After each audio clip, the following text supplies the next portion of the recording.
जय हिंद साथियों। डॉक्टर कुमावत, जयपुर राजस्थान से एक होम्योपैथिक चिकित्सक। मैं आज चर्चा करता हूँ कई लोगों के हाथों पे, चेहरे पे और शरीर पे, पैरों पे भी हो जाते हैं। ज़्यादातर चेहरे पे होते हैं। जो पुरुषों के होते हैं तो दाढ़ी या शेविंग करते समय भी खून आ जाते हैं, काफ़ी परेशानी होती है। मस्से उनको बोलते हैं, ऐसे गांठ सी बन जाती है। और वैसे तो इसमें कोई पीड़ा तो नहीं होती है, लेकिन वो एक अजीब तरीके से दिखाई देते हैं। और जब वो कट जाते हैं या हल्का सा दबाव लग करके, हल्का सा रगड़क लग करके अगर टूट जाते हैं तो खून बहना शुरू हो जाता है। और ये मस्से किसी के भी होते हैं तो बहुत, कईयों के तो बहुत ज़्यादा हो जाते हैं, चेहरे पे, हाथों पे। तो अगर एलोपैथिक चिकित्सा की बात की जाए तो इसका कोई एलोपैथिक चिकित्सा में निदान ही नहीं है। मेरे पास एक मरीज आया था आज से लगभग 7-8 साल पहले।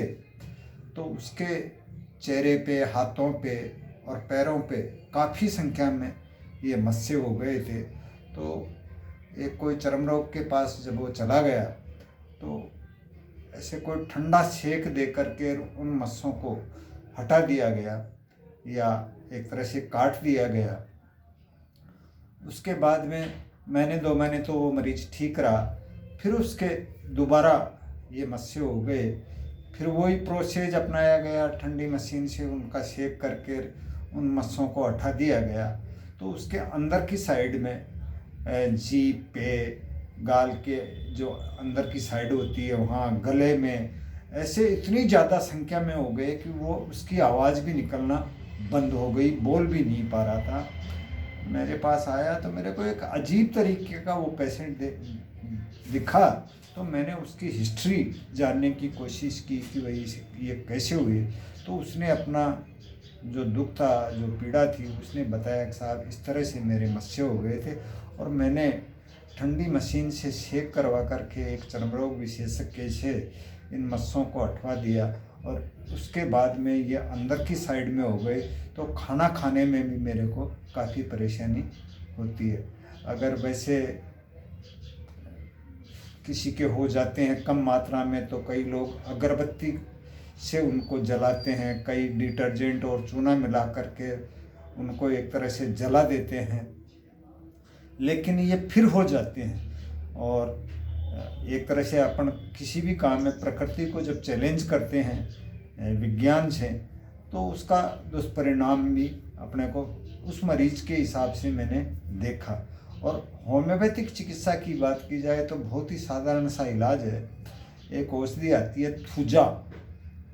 थूजा औषधि बनती है, ये मोरपंखी का पेड़ आप सभी लोगों ने हर उद्यान में देखा होगा। और ये थूजा की जो औषधि है ये इसी पेड़ से बनती है। इसे लोग मोरपंखी भी कहते हैं। वैसे तो इसके को उद्यान में जो लगाया जाता है एक तरह से सुंदरता के लिए ही लगाया जाता है। इसमें कई जगह ऐसे तने के ऊपर गांठें सी हो जाती हैं।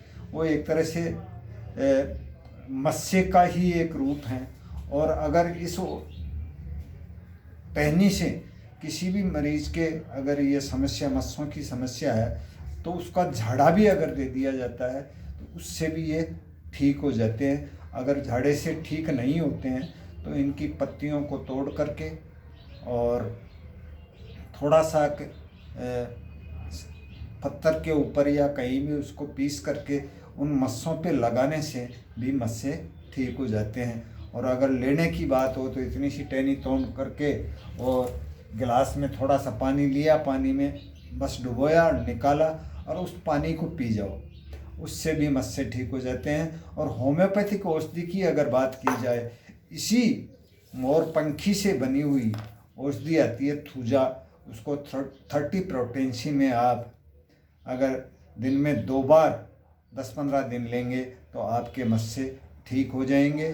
और आपकी जो सुंदरता है उसमें भी निखार आ जाएगा। आपको ये पीड़ा रहती है कि एक तरह से मानसिक तनाव हो जाता है, अब मेरे ये क्या हो रहा है, अगर यहाँ चेहरे पे हो जाते हैं तो दाढ़ी बनाते समय भी परेशानी होती है, उससे भी निजात मिल जाएगी।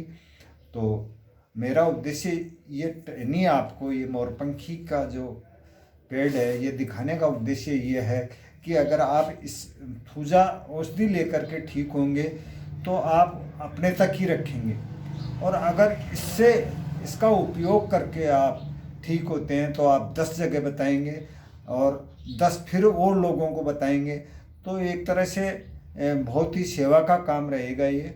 अगर तो आप मेरी माने तो इस टहनी से आप ऐसे झाड़ा भी लगा सकते हैं, और अगर लेना चाहें तो मैंने जो प्रोसेस बताया, अगर इसकी एक टोनी तोड़ करके और पानी का गिलास लिया, गिलास में इतना सा डुबोया, मथने की लिए ज़रूरत ही नहीं है, और उस पानी को पी जाओ। इन पत्तियों को पीस करके उन मस्सों पे लगाओ, आपके मस्से पूरी तरह से ठीक हो जाएंगे।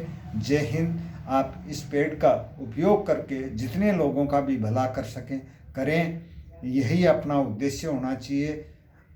जय हिंद, जय भारत।